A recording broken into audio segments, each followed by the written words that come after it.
YouTube, PJ here. This is Dog Pound 24/7. I haven't dropped a video in quite some time, people, and I'm extremely sorry for that. Been real busy.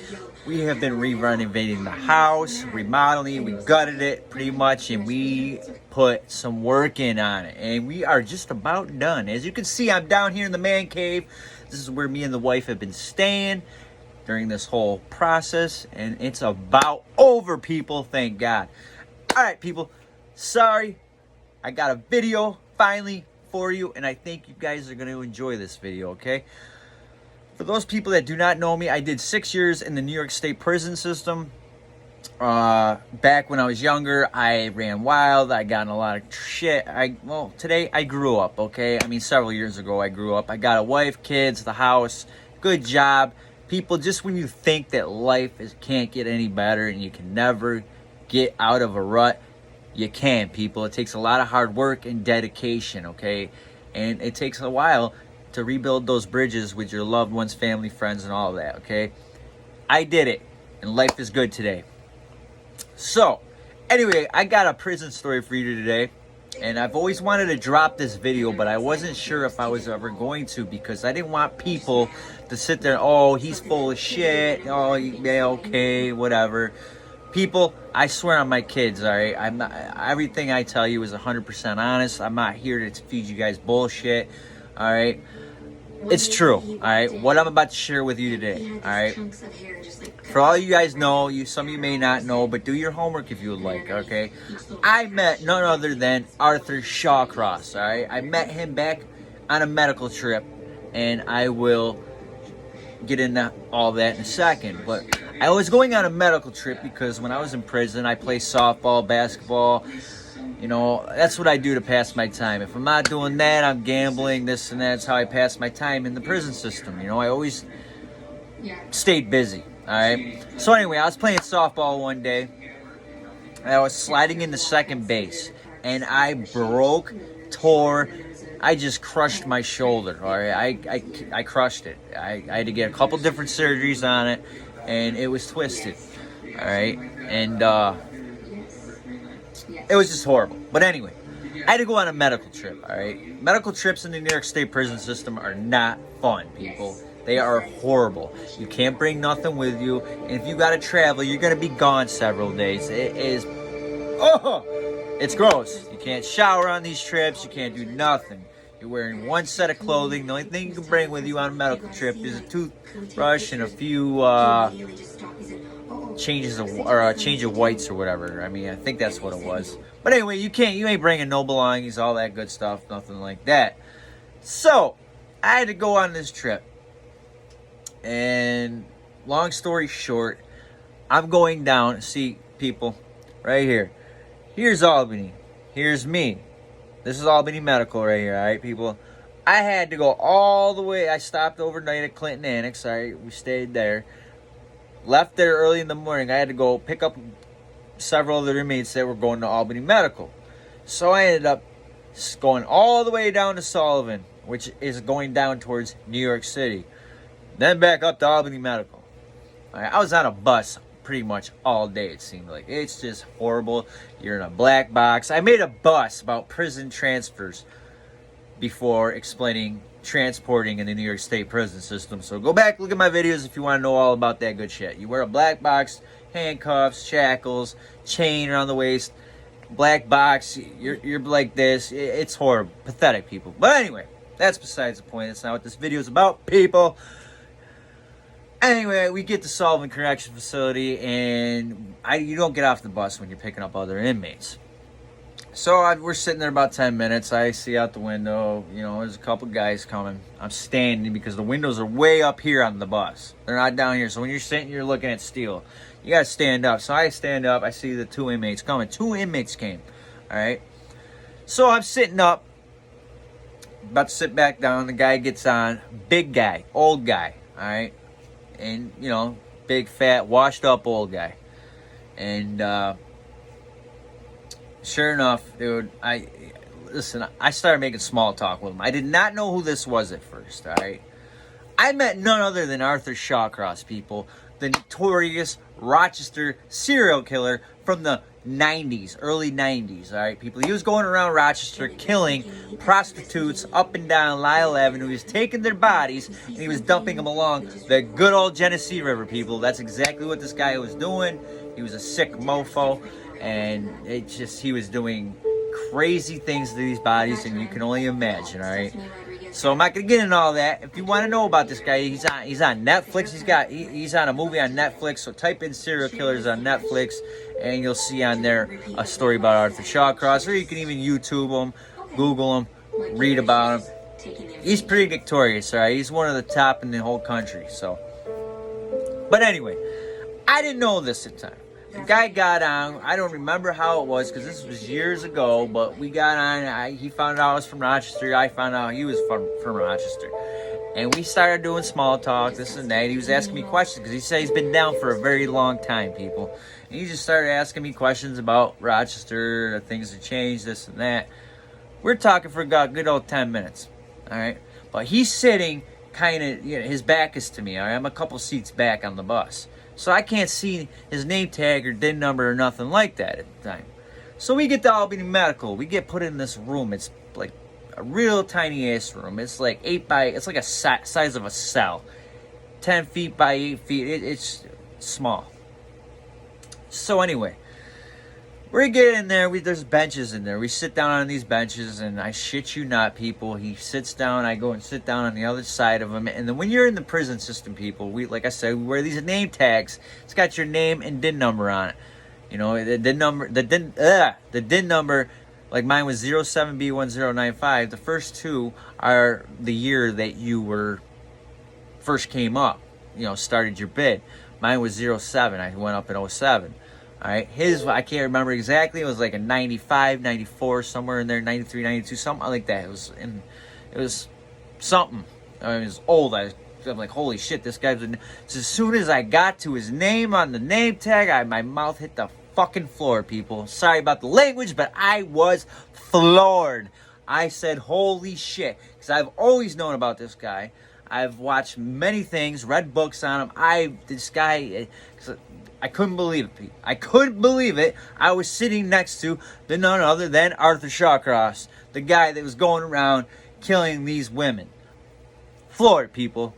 I said, holy shit. When I seen his name tag, I said that right out loud. He was like, what? And he just started chuckling because he already knew. He knew I was floored. Couldn't believe it. I said, holy shit, you're Arthur Shawcross. He just started chuckling. I'll never forget the chuckle he made, man. It was like a chuckle, like... I can't even explain it, people. Hold on.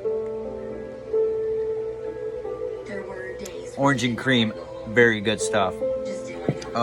So anyway, he had this chuckle. It was very disturbing chuckle, okay? So people, I got right into it. I don't give a shit. I started asking him questions. I just couldn't believe it. I had to. I couldn't believe it. I wish I could get on a jack and call my people and tell them I'm sitting next to Arthur Shawcross. Unbelievable. My mom, my mother, all right, knows the law about him. My mom took law in school. She went to college with law. Became, she had to do all. She had to read about these twisted fucks. Okay, she's known him this. I wish I could have called her and told her this. It was just unbelievable that I was sitting next to this guy. So anyway, I asked him straight up. I said, listen, I'm like, so is everything true? Is everything true in the movies? This and that. I told the guy, I said, I've watched movies on you. I've watched documentaries on you. I watched your interviews in prison, this and that. And he's like, I'm sure everybody has. He had some short answers for everything I was saying. So I did. I asked him. So I'm like, listen, in the documentary that I watched, they used to say that he used to go in to Dunkin' Donuts on Lyle Avenue, where the police used to go. Like, several officers used to go in there in the morning, eat their coffee and donuts, all that good stuff. And Arthur used to go in there and bullshit with the police. It was like they were regulars there. He used to go in there, shoot the shit with them, and he used to try to get information out of the police. He used to go into Dunkin' Donuts and really find out things about the case and see how much these cops knew or whatever about this serial killer that's going around Rochester. Everybody was terrorized. I mean, this guy was dropping them like flies. He had I think he ended up killing like 15 of them. All right. Before we go any further, the one victim that he murdered my wife's mother went to school with one of the murder victims that he killed. Her name is Diane Trippy. If you do your homework on this guy, you'll see she was from out here where we live in Mount Morris, and my wife's mother went to school there. Diane Trippy. So anyway, I ended up telling him that too, asking him or telling him. So I asked him, like, is it true that you used to go into Dunkin' Donuts and try to get info on your case, on what's going on with this guy going around killing people? And he said, yeah, it's true. I used to go in there all the time for about a good month and a half, 2 months, he said. He used to go in there and shoot the shit with these police and getting info about what he's doing, seeing how much they knew. All right? And if you read any of this or watch movies about this guy, it doesn't show this, but Arthur told me that these police caught on to him like several days before they actually arrested him. All right, in the documentaries and all that, it doesn't say that. It just says that he went back to one of the bodies one time, and that's where they arrested him. That's not what happened. All right, well, that's what did happen, but they found out several days before who was doing this, but they were trying to catch him in the act. All right, they were on him like white on rice. They had somebody on him at wherever he was for like a week, he said. It was whatever, something like that. So, he told me this. He said they used to park outside of his house over on Alexander Street, because that's where he used to live forever over there. And they used to park outside of his apartment, and they used to watch him. Anywhere he'd go, they'd follow him. So, he told me about that and the whole Dunkin' Donuts thing. I just couldn't believe it. And, you know, and I asked him and I told him about the Diane Trippy thing, the one murder victim you killed. That was my wife's. Because I've always known about this, you know. I've always known about Diane. That was one of his murder victims and all this. And sure enough, and, you know, when I said that to him, the guy didn't even, you know, he didn't have any remorse or this and that. He's just like, I don't even remember that one. Like, he had some smart-ass answer. I just couldn't believe it. Because this was years ago. I mean, this was like 13 years ago I met this guy. But anyway, yeah, I got to talk to him for like 15, 20 minutes, and then that was it. I really didn't have much else to say to the guy. I just couldn't believe it. But the guy, he seemed like he was getting off on this. Like, because you could tell that I was kind of fucked up that I met this guy, you know. He was getting off on this shit, dude. The guy's a sick fuck. Because certain things he would say to me, this and that, and you can tell the guy ain't right no more, you know. So, but anyway, I ended up going back to Franklin Correction Facility where I do my time. I ended up getting back there. A kid that I grew up with, coincidentally, was in the next cube over from me, and of course I came back, told everybody I fucked around with, who I ran into, and Derek did not believe me. My boy, he did not believe me that I met this guy. So I ended up getting proof. I mean, he knew I was telling the truth because he knows I'm not one to bullshit this and that, but I ended up getting solid proof because one of the officers that picked me up in Clinton to bring me back to my facility was talking to the guy. He's a transporting CO. He ended up talking to the other CO, and I remember when we were switching buses, they were bullshitting about Shawcross being on a medical transfer. And so he vouched for me. I ended up seeing this guy a month later, the CO that picked me up. He came to our dorm for something, and as soon as I seen him, I brought Derek up there. I said, CO, listen, you got to vouch for me. And sure enough, he vouched for me and said, yeah, he ain't bullshitting you. So, but yeah, I met none other than Arthur Shawcross, people. If you guys want to learn about this guy, there's a good movie on Netflix. I don't know the name of it, but if you just punch in serial killers, and you'll be able to find him. Shit, you can YouTube him. He's got a bunch of shit on YouTube, and interviews and all sorts of shit. But yeah, I had met none other than Arthur Shawcross, people. The guy is a sick fuck, and I wish that he ended up getting tortured, and I'm sure he got his fair share of that in prison when he was younger. But come to find out, about several months later, 8 months later, I think it was, something like that. It wasn't quite a year. Come to find out, he ended up dying. He died in, I know it was the winter of 2008. I think it was like November, December. It was right before Thanksgiving or Christmas. I can't remember.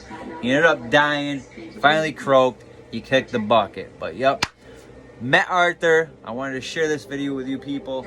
So before I go, smash that like button and hit that subscribe. I have some great content, people. I'm going to drop videos a couple times a week now.